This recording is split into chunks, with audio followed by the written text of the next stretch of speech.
دوست نہیں رکھتا۔ جن مسلمانوں سے خواہ مخواہ لڑائی کی جاتی ہے ان کو اجازت ہے کہ وہ بھی لڑیں، کیونکہ ان پر ظلم ہو رہا ہے، اور اللہ ان کی مدد کرے گا، وہ یقیناً ان کی مدد پر قادر ہے۔ یہ وہ لوگ ہیں کہ اپنے گھروں سے ناحق نکال دیے گئے، انہوں نے کچھ قصور نہیں کیا، ہاں یہ کہتے ہیں کہ ہمارا پروردگار اللہ ہے۔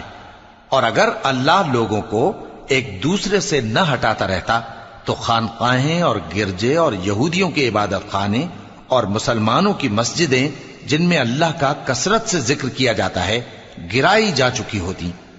اور جو شخص اللہ کی مدد کرتا ہے اللہ اس کی ضرور مدد کرتا ہے، بے شک اللہ توانا ہے، غالب ہے۔ یہ وہ لوگ ہیں کہ اگر ہم ان کو ملک میں حکومت دے دیں تو نماز قائم کریں اور زکوٰۃ ادا کریں اور نیک کام کرنے کا حکم دیں اور برے کاموں سے منع کریں، اور سب کاموں کا انجام اللہ ہی کے اختیار میں ہے۔